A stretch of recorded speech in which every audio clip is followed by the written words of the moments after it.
আসসালামু আলাইকুম সম্মানিত শিক্ষক মণ্ডলী, আপনারা হয়তো জেনে গেছেন যে জুলাই থেকে ডিসেম্বর 2025 সময়ের প্রথম কিস্তির চাহিদা সংক্রান্ত নোটিশ এটা হয়তো আপনারা পেয়েছেন।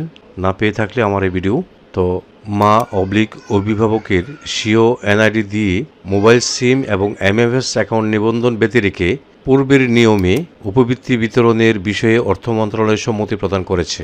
অর্থাৎ আগে আমরা মা অথবা অভিভাবকের এনআইডি ভেরিফাই ছাড়াই কিন্তু আগে দিয়েছিল উপবৃত্তির টাকা, সেই নিয়মেই এখন দিবে।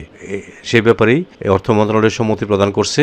সেই প্রেক্ষিতে আগামী 3 মে 2026 তারিখ বিকাল থেকে সকল বিভাগের সংশ্লিষ্ট ইউজারগণের আইডিতে জুলাই থেকে ডিসেম্বর 2025 সময়ের শিক্ষার্থীদের জন্য চাহিদা অপশন চালু করার সিদ্ধান্ত গ্রহণ করা হয়েছে।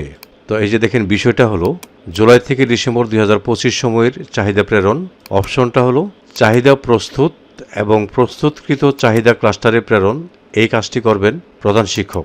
আর চাহিদা ক্লাস্টারে যাচাইকরণ এবং চাহিদা উপজেলায় অনুমোদন, এই দুইটা কাজ করবেন ইউ এবং এটা অনলি শুধুমাত্র ইউ এই কাজটা করবেন। চালুকৃত বিভাগ হলো সকল বিভাগ সকাল 8টা থেকে রাত 8টা পর্যন্ত চালু থাকবে। কত তারিখ থেকে শুরু হবে রবিবারে তা জানিয়ে দেওয়া হবে। তো উক্ত সময়ে চাহিদা অপশনে ডাটা পাওয়া না গেলে উপজেলা থানা সহকারী শিক্ষা অফিসারের মাধ্যমে উপবৃত্তি বিভাগে বিদ্যালয়ের তথ্য প্রেরণ করবেন।